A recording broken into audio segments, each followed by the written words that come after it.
अब यो पर्मानेन्ट तरिकाले चाहिँ अब यो बाइकको त्यो ढ्याक ढ्याक गर्ने आवाज चाहिँ यो बाइकको कुनै हालतमा नि नहट्ने रहेछ हैन। सो अब त्यो आश गर्नु नै बेकार हो है। मैले नि आश गर्दिनँ, अब माया मारिसकेँ के त्यो कुरामा चाहिँ। होन्डा नेपालले अबको केही समयमा नेपालमा बेच्ने भनेको सिर्फ स्कुटर मात्रै हो।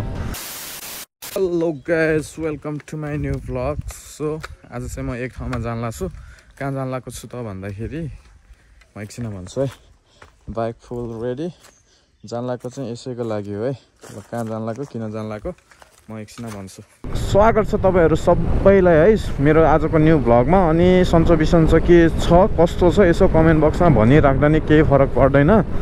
एन्ड म आफै चाहिँ एकदम तन्दुरुस्तै छु होइन।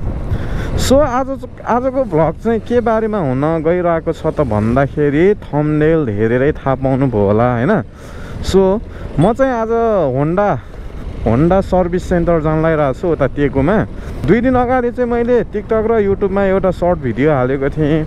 अनि त्यो भिडियोमा चाहिँ मैले यो बाइकको मेजर प्रब्लम बारे चाहिँ एउटा भिडियो बनाएको थिएँ कि। अनि मैले चाहिँ सबै अब साथीहरूलाई चाहिँ अब इफ होन्डाको XR 190L अब किन्ने प्लान गर्दै हुनुहुन्छ या किन्दै हुनुहुन्छ भनेदेखि चाहिँ यो बाइक चाहिँ नकिन्नु होला भन्ने टाइपको चाहिँ भिडियो बनाएको थिएँ।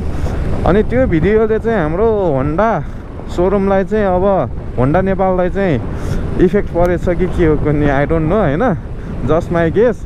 उनीहरूले चाहिँ मलाई कन्ट्याक्ट गर्यो होइन। अनि कन्ट्याक्ट गरेर चाहिँ मलाई चाहिँ अहिले चाहिँ होन्डा नेपालको त्यो सर्भिस सेन्टरमा आऊ, बाइकमा के प्रब्लम भएको रहेछ त्यो चेक गर्छु भनेर बोलाएको छ होइन। सो म चाहिँ अहिले त्यतै जान लागेको। त्यहाँ जानुभन्दा अगाडि चाहिँ म एकछिन चाबेल जानु छ, चाबेलमा साथीलाई पिकअप गर्नु छ। अनि पिकअप गरेपछि साथी र म जान्ने हो होइन। 1 बजीतिर बोलाएको छ कि अहिले ठ्याक्कै 12 बजे होइन।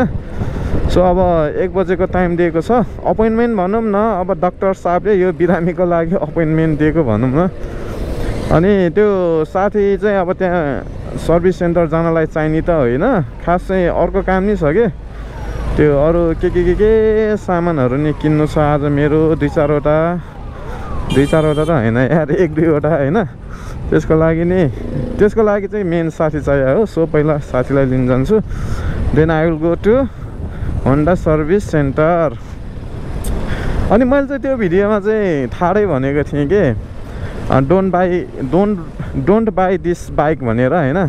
अनि यो बाइकमा त्यही त अब त्यस्तो धेरै त्यो समस्याहरू त केही छैन होइन। समस्या भनेको चाहिँ सिर्फ एउटा मात्रै समस्या छ कि। अनि त्यो एउटा समस्या चाहिँ अब एकदम ठुलो समस्या फिल भयो कि म आफैलाई चाहिँ होइन। अब त्यो समस्या के हो त मैले अस्ति नै भनिसकेँ तपाईँहरूलाई है। कतिचोटि भनौँ, कतिचोटि एउटै कन्टेन्टमा एउटै टपिकमा अब भिडियो बनाएको जस्तो नै लाग्छ होइन तपाईँहरूलाई चाहिँ। अब मेरो सोच भनेको अब सक्दो मैले जे प्रब्लम फेस गरिरहेको छु त्यो प्रब्लम चाहिँ तपाईँहरूले फेस गर्न नपरोस् भन्ने हिसाबले चाहिँ मैले भिडियो बनाएको हो। अन्यथा चाहिँ नदिनु होला है साथीहरू। यो बाइकको मेजर प्रब्लम भनेको चाहिँ त्यही एउटा मात्रै हो कि यो बेलामा यो ढ्याक आवाज आउने होइन, घट आवाज आउने। त्यो बाहेक त अरू कुनै पनि प्रब्लम छैन कि। तर त्यो एउटा प्रब्लम चाहिँ यति ठुलो लाग्छ नि होइन। यसको त्यो अरू अल गुड फिचर्सहरू चाहिँ अब त्यो के भन्छ मेटाइदिन्छ के भन्छ नि। त्यो 1000 गुणलाई एउटा अवगुणले त्यो जित्छ भनेर त्यस्तै हो कि। अब जतिसुकै राम्रो फिचर्सहरू होस् यसमा होइन, त्यो सबै फिचर्सहरू चाहिँ फिक्का लाग्ने कि त्यो प्रब्लमको अगाडि। अब त्यो अफरोडमा चाहिँ अब यस्तो अफरोड नै चाहिँदैन कि। त्यो नर्मल एउटा स्पिड ब्रेकर हुन्छ नि, स्पिड ब्रेकरमा नि अब पर्दा चाहिँ ढ्याक्क आवाज आइहाल्छ कि। अनि ह्यान्डल नै अनब्यालेन्स भएको टाइपको हुने होइन। कस्तै पेल्छ हो गाडीहरू नि, अनब्यालेन्स बनाइदिन्छ क्या। अनि मेन प्रब्लम चाहिँ अब टेन्सन चाहिँ त्यही लाग्ने कि मलाई होइन। अब कहिलेकाहीँ अब अफरोडमा ढुङ्गासुङ्गाले उचालेर अब त्यसरी ह्यान्डल फाल्दाखेरि त अलि एक्सिडेन्ट हुने नै रिस्क हुन्छ नि त। अनि त्यो हिसाबमा चाहिँ अलि यो बाइकको चाहिँ अलि चित्तै बुझेन कि मलाई त्यो कुरा चाहिँ। सो त्यही कुरा चाहिँ मैले गरेको भिडियोमा नि अस्ति होइन। अब त्यहाँ जति पनि अब भिडियो हेर्ने अनि भिडियोमा कमेन्ट गर्न आउने साथीहरू हुनुहुन्थ्यो, उहाँहरू सबैले चाहिँ त्यही प्रब्लम फेस गरिरहेको रहेछ कि। नट ओन्ली यो बाइक होइन, यो मोडलको मात्र होइन, यो चाहिँ 2025 मोडल भयो, हल्का फुल्का चेन्ज भएर नि आएको छ। अब लाइक अब डिजिटल मिटरहरू, ग्राफिक्सहरू होइन, अनि अरू नि सानोतिनो अरू नि चेन्जेसहरू चाहिँ छ यसमा। तर प्रब्लम चाहिँ अब यो 8-10 वर्ष अगाडिदेखिको बाइक अनि अहिलेसम्मको यो बाइकमा चाहिँ सबैमा चाहिँ एउटै समस्या रहेछ कि त्यो ढ्याक ढ्याक आवाज आउने अफरोडमा। अनि कसैले चाहिँ अब कोन बेरिङको आवाज भनिरहेछन्, कसैले चाहिँ अब सकको आवाज भनिरहेछ होइन। अब मलाई नि कोनको हो कि जस्तो लागेर अस्ति लास्ट टाइम मैले चाहिँ अब होन्डा सर्भिस सेन्टरमा गएर कोनको आवाज आएको हो कि के हो भन्दाखेरि चाहिँ कोनको आवाज चाहिँ हुँदै होइन। पहिलाको बाइकहरूमा चाहिँ कोनको समस्या थियो, अब यो नयाँ मोडलमा चाहिँ कोनको समस्या चाहिँ छैन भनेको थियो होइन। अनि उनीहरूले चाहिँ सबकै समस्या हो भनेको थियो कि। जे होस्, मैले अस्ति टिकटकमा हालेको त्यो भिडियोले चाहिँ अब होन्डा नेपाललाई चाहिँ अलिकति भए नि असर पर्यो जस्तो छ होइन। किनकि त्यो भिडियोमा चाहिँ होन्डा नेपाल आफैले पनि कमेन्ट गरिरहेको थियो कि मलाई के समस्या भएको हो हाम्रो नम्बरमा कन्ट्याक्ट गर्नु भनेर त्यहाँ कमेन्ट गरेको थियो। तर फेरि हिजो हेर्छु कि त्यो बेलुकातिर होइन, फोन नम्बर राख्न त राखेको थियो, के कुन नम्बर राखेको थियो कल गरी हेर्नु पऱ्यो भनेर हिजो कमेन्ट खोज्छु त छैन त, कमेन्ट त डिलिट हानिसकेको रहेछ। अनि मैले उनीहरूकै एउटा पोस्टमा नि त्यही अब कस्टमरलाई सेटिस्फाई गर्ने हो भनेदेखि हाम्रो यो बाइकमा यस्तो यस्तो प्रब्लम छ, ल त्यो प्रब्लम सल्भ गरेर देखाऊ भनेर मैले कमेन्ट गरेको थिएँ। त्यसमा नि रिप्लाई हानेको थियो अनि त्यसमा चाहिँ नम्बर छोडेको थियो कि त्यो कमेन्ट चाहिँ रहेछ होइन।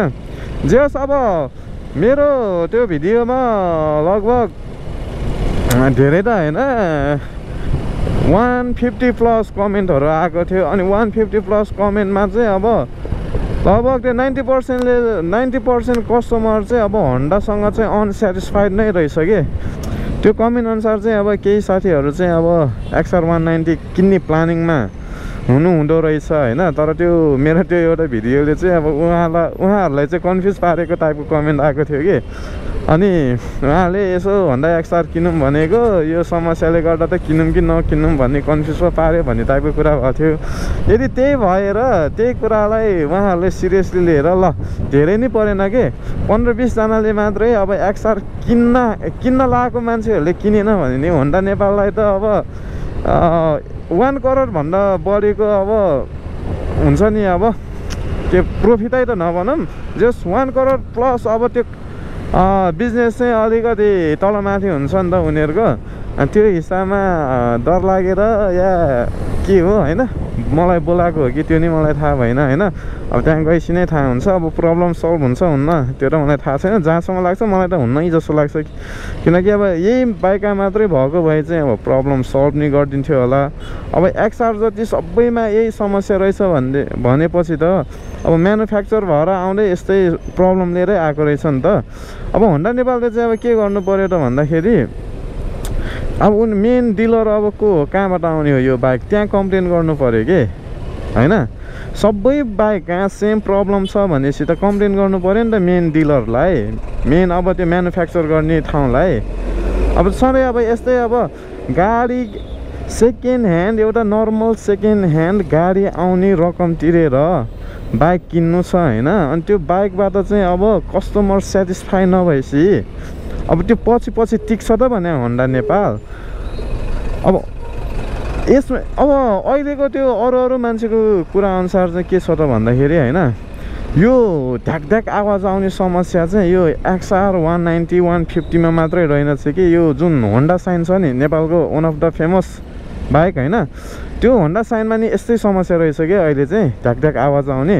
अनि यो मैले केही कस्टमर भन्छ केही अब साइन युजरहरूबाट नि सुनेको। अनि प्लस अस्ति जुन होन्डा ज्ञानेश्वर छ, होन्डा ज्ञानेश्वरकै त्यो मेकानिक्सहरूले नि भनेको थियो कि होन्डा साइनमा नि यस्तै कराउँछ, यसमा नि यस्तै कराउँछ, आउँदै यस्तै भएर आउँछ भनेको थियो कि। अब त्यस्तै हो भनेदेखि त होन्डा नेपालले अबको केही समयमा नेपालमा बेच्ने भनेको सिर्फ स्कुटर मात्रै हो। स्कुटर बाहेक होन्डाले अब कुनै पनि बाइक बेच्न पाउँदैन भन्दा नि सक्दैन भनौँ न। अब कुनै पनि प्रब्लम नभएको बाइकहरू भनेको त्यही हो CRF र्यालीहरू। त्यो बाइक त अब नर्मल्ली अब नर्मल मान्छेहरूले किन्न सक्ने बाइकै होइन। अब त्यो बाइक त अब कति नै बिक्ने हो र। CRF र्याली भनेको त वर्षमा एउटा सोरुमले हट्दै बेचे 2-3वटा हो कि, नत्र त्यति नै बेच्दैन।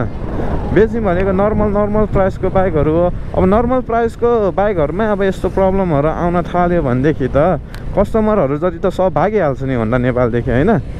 सो अब होन्डा नेपालले बेलैमा विचार पुर्याउनु पर्यो प्रब्लम जुन बाइकमा आएको छ त्यो सल्भ गर्नु पर्यो होइन नत्र भनेदेखि स्कुटर बेच्नै बस्ने हो होन्डा नेपालले ल फुलहरू चाहिँ दामी फुलिरहेको रहेछ है यता चाहिँ ल रोकेर फोटो भिडियो हान्नुपर्ने है तर फुर्सद छैन किनकि तिमीहरूको दाइलाई एक ठाउँमा जानु छ ल अरू त के भन्ने हो र अघिको बारेमा होइन त्यही हो अब होन्डा नेपाल टेकुमा जान्छु अब त्यो टेकुले अब प्रब्लम सल्भ गर्छ गर्दैन के हुन्छ कुरोकानी होइन म तपाईँहरूलाई भन्ने नै छु होइन अब सल्भ भयो भनेदेखि त यो समस्या राम्रै भयो अब सल्भ भएन भने नि म तपाईँहरूलाई खबर गर्छु अब सल्भ नै भएन भनेदेखि चाहिँ म तपाईँहरूलाई चाहिँ यो XR 190 को लागि सजेस्ट चाहिँ गर्दिनँ है कुनै पनि हालतमा दिमाग खराब हुन्छ यार दिमाग खराब ए अस्पताल नि लेख्छ त हो के अस्पताल हो कि कहाँ आएको खास हामी ए भन्दा यहीँ रहेछ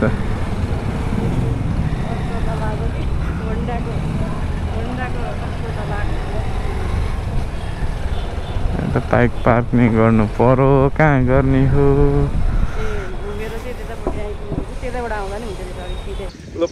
सबै XR मा प्रब्लम रहेछ के हो यार XR छ त यहाँ ल XR है म्याक्सिमम बाइक चाहिँ XR छ है यहाँ ल साथीहरू म चाहिँ यहाँ होन्डाको बिग बाइक सर्भिसमै छु होइन मेरो बाइक नै बिग बाइकमा पर्दो रहेछ मलाई थाहा नै थिएन है अनि त्यही हो बुझाउनु चाहिँ उहाँहरूले के एक्सप्लेन गर्नुभएको थियो मैले राम्रोसँग बुझ्दा नि बुझिनँ होइन त्यो जुन प्रब्लम छ त्यो प्रब्लम चाहिँ सल्भ हुन्न जस्तो कुरा निस्क्यो है अब यिनीहरूको के अब मेकानिकल कुराहरू के बुझाउन खोज्दै हुनुहुन्थ्यो मलाई मैले बुझ्दा नि बुझिनँ मलाई चासो नि लागेन होइन मलाई चासो भनेको त्यही हो आवाज नआओस् भन्ने हो त्यो चाहिँ आउँछ नै जस्तो लाग्यो होइन त्यही भएर चाहिँ त्यही हो यो आवाजले चाहिँ दिमाग खान्छ XR बाइकलाई बाइक कट मेरो बाइकको काम हुँदैछ है बन्छ बन्दैन थाहा छैन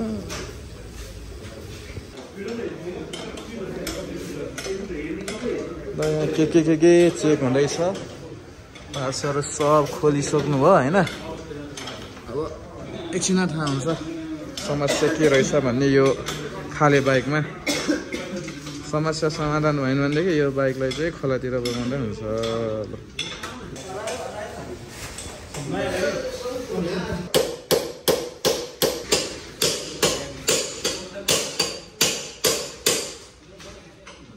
मेरो बाइकको टेस्ट राइड हुँदैछ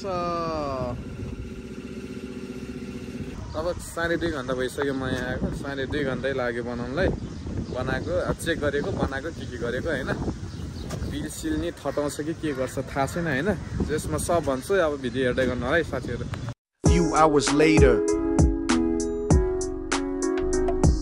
अलराइट गाइज म चाहिँ घर आइपुगिसकेँ होइन अनि बाइकको कुरो चाहिँ के भयो त भन्दाखेरि आज बाइकको फुल्ली काम भएन हुन त उनीहरू 2-3 घन्टा चलेको हो होइन उनीहरूले भित्र लगेर अनि गर्न चाहिँ के गर्यो त्यो चाहिँ मलाई थाहा भएन जस त्यो अगाडिको सकहरू कोन बेरिङहरू चाहिँ सब खोलेर हेरेको थियो अनि उनीहरूले चाहिँ अब केही बनाएर चाहिँ पठाएको छ अनि अहिले चाहिँ त्यस्तो आवाज चाहिँ आएको छैन है मैले त्यो ट्राई गरेको थिएँ घर आउँदै अब गोप्रोमा चाहिँ के अरे भिडियो रेकर्ड गरिनँ किनकि गोप्रोको चार्ज सकिसकेको थियो होइन अनि उनीहरूले चाहिँ मलाई 150 देखि 200 किलोमिटर गुडिसकेपछि फेरि एकचोटि आऊ भनेको छ उनीहरूले चाहिँ अब त्यो के मिलाउनु पर्ने या कस्नु पर्ने के भनेर पठाएको छ होइन अब 150 देखि 200 किलोमिटर गुडिसकेपछि म फेरि त्यो ठाउँमा जान्छु होइन अनि त्यसपछिको रिजल्ट के आउँछ त्यो म तपाईँहरूलाई सेयर गर्नेछु होइन अनि त्यो ठाउँमा आज जति पनि बाइकहरू आएको थियो म्याक्सिमम बाइक चाहिँ XR नै थियो होइन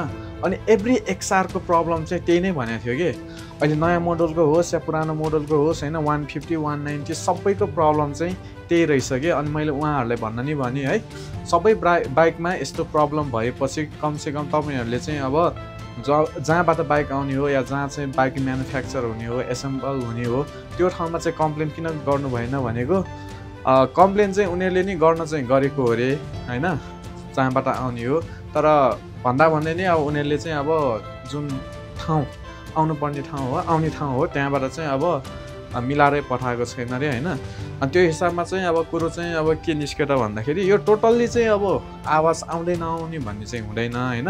अनि आवाज आउने भनेर त्यहाँ आइराख्ने नि होइन कि कहिलेकाहीँ आउने हो। लाइक तपाईँको अब भर्याङ टाइपको हुन्छ नि सिधै त्यो डाउन हुने टाइपको के त्यस्तो खाल्डो पऱ्यो भनेदेखि ढ्याक्क आउने हो। नत्र नर्मल यस्तो यस्तो टाइपकोमा जति कुराए नि आवाज चाहिँ फेरि केही आउँदैन है। अनि ह्यान्डल हल्का फाल्ने टाइपको भइरहेको थियो मेरो चाहिँ, उहाँहरूले त्यो चाहिँ मिलाइदिनु भयो। त्यसमा चाहिँ अब कुनै प्रब्लम भएन होइन।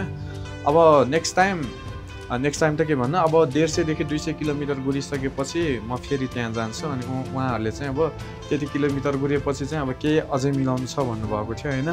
अब त्यसपछि चाहिँ अब बाइकको पर्फर्मेन्स कस्तो हुन्छ म तपाईँहरूलाई भनि नै छु होइन।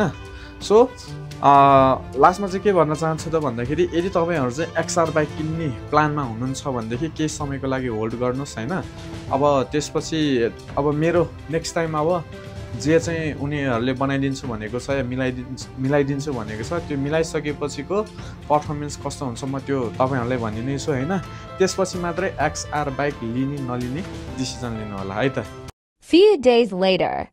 Alright guys, welcome back to another vlog. So म आज होन्डा सर्भिस सेन्टर जान लाग्यो। आज बोलाएको त होइन कि त्यो 150 किलोमिटर गुडेसी र 200 किलोमिटर गुड्नुभन्दा अगाडि चाहिँ एकचोटि बाइक लिएर फेरि आऊ भनेको थियो होइन। सो म चाहिँ अब त्यहीँ जान लाग्यो। अब बाइकको त्यो जुन इस्युज थियो प्रब्लम त्यो ढ्याक गर्ने, अब त्यो निको हुन्छ कि हुन्न त्यो चाहिँ मलाई थाहा भएन। जस्ट आज फेरि चेक गर्नको लागि उनीहरूले बोलाएको थियो। सो म चाहिँ जान लागिरहेको छु होइन। अब बाइक बन्छ बन्दैन, अब यसको प्रब्लम अब यस्तै भइराख्ने हो या बनाउन मिल्छ त्यो चाहिँ म भरे भन्छु होइन। अब त्यहाँ गएपछि थाहा हुन्छ, अहिले त मलाई पनि थाहा भएन। जस्ट भिडियो चाहिँ अब हेरिदिँदै गर्ने होला है त। ओके गाइज, म चाहिँ यहाँ होन्डा सोरुम आइसकेको छु मेरो बाइकको प्रब्लम सल्भ गर्नको लागि होइन। प्रब्लम सल्भ हुन्छ हुन्न त्यो चाहिँ मलाई थाहा भएन। जस्ट 200 किलोमिटर गुड्नुभन्दा अगाडि ल्याऊ भनेको थियो नि त अस्ति। अनि 200 किलोमिटर अलमोस्ट पुग्न लागिसकेको थियो, त्यही भएर फेरि मैले चाहिँ यहाँ चेक गराउन ल्याइरहेको छु। अब त्यहाँ भित्र बाइक लगिसकेको छ बनाउनलाई है। अब बन्छ बन्दैन त्यो चाहिँ एकछिनमा थाहा हुन्छ। जस हेर्दै गर्नु भिडियो, अब बन्यो नि नबन्यो नि म तपाईँहरूलाई भन्छु। अब त्यो ढ्याक गर्ने आवाज त अब कम्प्लिटली बन्दै नै भनिसक्यो होइन। अब बन्दै नै भनेको कुरामा त अब के गर्नु, जस्ट कम भइदिए हुन्थ्यो। अनि त्यो जुन चाहिँ ह्यान्डल ढ्याक्क गर्दा ह्यान्डल फाल्थ्यो नि त्यो चाहिँ अस्ति बनाइदिएर त्यो समस्या चाहिँ हटिसकेको छ होइन। हेरौँ अब के हुन्छ। यहाँ चाहिँ अब एक्सआर बाइकहरू चाहिँ म्याक्सिमम् एक्सआर 150हरू धेरै रहेछ कि यहाँ 150 ल। अब एकछिनमा के हुन्छ म भन्छु है। ल मेरो बाइक आयो है, टेस्ट हुँदैछ अब वाइ कुदाऊ भैया कुदाऊ। ल यहाँ फेरि ठिक भयो कि भएको छ, ठिक भयो मेरो बाइक।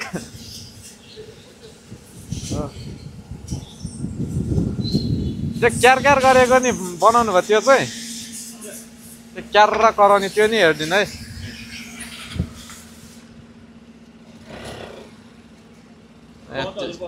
हजुर ल यहाँ चाहिँ एक्सआर 150 धेरै आएको रहेछ यार। 150 नै 150 छ कि 190 भन्दा 150 छ। तर मैले सुनेको अहिले चाहिँ यो बाइक चाहिँ बन्द भइसक्यो अरे होइन 150हरू।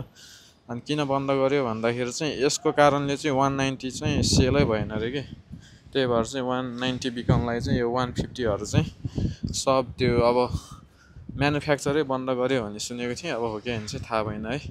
ल बाइक चाहिँ अब बनिसक्यो अरे, अब चलाइ हेर्नुपर्छ होइन। अब चलाएर हेर्दा चाहिँ अब के भन्छ अब थाहा हुन्छ। चलाइ हेर्छु अब यिनीहरूले त अब ठिक छ भनिहाल्छ होइन। अब आफूलाई चलाएर हेर्दा आफूलाई थाहा हुन्छ नि त आफ्नो साधन ठिक भएको नभएको। त्यही अब चलाएर हेर्छु। अब ठ्याक्कै अब 400-500 किलोमिटर गुडेपछि फेरि सेकेन्ड सर्भिस गर्ने टाइम आइसकेको छ। अब चलाएर हेर्छु, अब त्यही प्रब्लमहरू सल्भ भएको छैन भनेदेखि चाहिँ फेरि अब त्यही अब 4000 किलोमिटर गुडिसकेपछि चाहिँ म फेरि यहाँ कम्प्लेन गर्न आउँछु है। अलराइट गाइज, म चाहिँ बाइक के भन्छ अरे अब सोरुमबाट निकालेर सोरुम भन्छ यार त्यो सर्भिस सेन्टरबाट निकालेर एकछिन चलाइ हेरेँ होइन। अब त्यो प्रोपर अफ रोड टाइपको बाटो चाहिँ यहाँ कहीँ कतै छैन अब काठमाडौँ भ्यालीमा होइन। सो म चाहिँ अहिले यहाँ हल्का फुल्का अफ रोड टाइपको यहाँ रहेछ यो। म चाहिँ अहिले यहाँ मूलपानीको क्रिकेट ग्राउन्डको नजिकै छु, अगाडि छु होइन। अनि बाइक चलाएर हेर्दा चाहिँ अब के चाहिँ फिल भयो त भन्दाखेरि त्यो अस्ति बनाउँछु भनेर बनाइसकेपछिको कन्डिसन चाहिँ कस्तो छ भन्दाखेरि अब त्यो स्पिड ब्रेकर अनि हल्का ठुलो टाइपको खाल्डोहरूमा चाहिँ हल्का ढ्याक्क चाहिँ अझै नै कराइरहेछ होइन। नत्र यो यतिको अफरोड हुन्छ नि जस्तो यो माटो साटोको यताउति त्यस्तो अफरोडमा चाहिँ कुनै पनि आवाज छैन, एकदम स्मुथै छ होइन। अनि त्यही हो अब यो पर्मानेन्ट तरिकाले चाहिँ अब यो बाइकको त्यो ढ्याक ढ्याक गर्ने आवाज चाहिँ यो बाइकको कुनै हालतमा नि नहट्ने रहेछ होइन। सो अब त्यो आश गर्नु नै बेकार भयो है, मैले नि आश गर्दिनँ, अब माया मारिसकेँ कि त्यो कुरामा चाहिँ। सो त्यही हो, अरू पर्फर्मेन्स चाहिँ अहिले एकदम नाइस नै छ भनौँ। अनि यो होन्डा सोरुमलाई चाहिँ मेरो अर्को एउटा के रिक्वेस्ट छ भन्दाखेरि यो बारम्बार मलाई फोन गरेर सर्भिस कस्तो छ, सर्भिस चित्त बुझेको छ छैन भन्ने कुरा चाहिँ बारम्बार सोधेको छ। अघि भर्खर मात्रै नि सर्भिस सेन्टर गएर आएको, त्यहाँबाट निस्केर खाजा खान लगाइरहेको होइन, फेरि कल आइसक्यो सर्भिस हाम्रो कस्तो छ भनेर। सर्भिस चाहिँ अब कस्तो छ भनौँ, अलि मेरो केसमा चाहिँ अलि मलाई चाहिँ अलि झ्याउ लाग्दै भयो है। किन भन्दाखेरि मैले चाहिँ अस्तिदेखि यो होन्डा ज्ञानेश्वरको सर्भिस सेन्टरमा नि कम्प्लेन गरेको, अनि अस्ति टेकुमा नि कम्प्लेन गरेँ, आज नि गरेको होइन। यो अलि 50-60 भन्दा अलिकति माथि स्पिडमा गएपछि चाहिँ अलिक इन्जिनबाट आएको हो कि या एक्सटर्नल केही ठाउँबाट आएको मलाई थाहा भएन, अलिक क्यारेङ क्यारेङ टाइपको आवाज आउँछ कि। अनि त्यो आवाज अलि हेरिदिनु भनेको होइन। उहाँले हेर्न चाहिँ हेऱ्यो के हेऱ्यो कि अब त्यो आइरहेकै छ आवाज। अब त्यो इन्जिनबाटै त होइन जस्तो लाग्छ मलाई नि, अब त्यो एक्सटर्नल केही पार्ट्सहरू लुज भएर अब आएको भन्ने नि सल्भ गरिदिनु भनेको है। अब उनीहरूले चलाएर हेर्छ है, त्यो सिटीभित्र अब त्यो जामसाम यताउतिमा चलाएर हेर्छ, अब त्यो थोरै स्पिडमा त्यो फिलै हुन्न कि त्यो आवाज। अनि त्यसमाथि अब काठमाडौँ भ्यालीमा त नोइज धेरै हुन्छ नि त, अनि त्यो नोइजमा नि खासै थाहा नै हुन्न। अनि उनीहरू चलाएर हेर्छ है, अनि ठिकै छ त भन्दै मलाई पठाइरहेको छ। अस्तिदेखि नै मैले 3-4 चोटि भइसक्यो यो कम्प्लेन गरेको है। सो होन्डा सोरुमको सर्भिसबाट चाहिँ म चाहिँ अलिक सेटिस्फाई छैन है, मलाई चाहिँ अलिक चित्त बुझेन होन्डा सोरुमको सर्भिस चाहिँ। अब मलाई नि अब केही फिल भएको भएर त मैले नि कम्प्लेन गरेको हो नि त, अब केही नभएको भए त मैले 2-3 चोटि एउटै कुरामा कम्प्लेन त पक्कै पनि गर्दिनँ थिएँ होला होइन। साथीहरूले चाहिँ अब के भन्छ भन्दा अब यो ढ्याक ढ्याक आवाजलाई इग्नोर गरेर अब बाइक चलाउने अब आँट छ भनेदेखि चाहिँ अब किन्दा नि हुन्छ है। अरू त सबै ठिक छ, अब त्यो एउटा कुराले चाहिँ मलाई चाहिँ लास्टै इरिटेटै गरेको छ होइन। अब बिस्तारै बानी परेपछि अब बानी पऱ्यो भनेदेखि चाहिँ अब म नि जान्दिनँ होइन। तर अहिलेको केसमा चाहिँ यो ढ्याक ढ्याक आवाजले चाहिँ लास्टै इरिटेटै गरेको छ। त्यही भएर चाहिँ म कुनै पनि साथीभाइलाई चाहिँ XR बाइक नै किन्नुहोस् भनेर चाहिँ म कुनै पनि हालतमा सजेस्ट गर्दिनँ। बरु यसको अप्सनमा अरू नि बाइकहरू छ, लाइक हिरोको एक्सपल्स नि दामी छ है, 5 वर्ष वारेन्टी छ त्यसमा त इन्जिनको, यसमा जम्मा 2 वर्षको छ होइन। अनि यो भन्दा झन्डै अब आधा भनौँ न, आधा प्राइसमै आउँछ त्यो। अनि यसको अप्सनमा अर्को बाइक त्यो यामाहाले नि अहिले लन्च गरेको छ WR भन्ने, त्यो नि एकदम दामी छ अरे, चलाएको त छैन होइन। जस XR को नि अब सब फिचर्स चाहिँ राम्रै हो है, त्यही ढ्याक ढ्याक आवाजले चाहिँ अलि मलाई चाहिँ चित्त बुझाएको छैन। बाँकी त्यही हो, अब केही दिन अझै चलाएर हेर्छु, अब चलाएर हेरेर अब पछि अब बाइकले कस्तो पर्फर्म गर्छ त्यो नि म भन्दिनै छु। अहिलेको लागि चाहिँ अब यतिमै मैले मेरो भनाइ चाहिँ टुङ्गाएँ है त। ल see you on next video, by.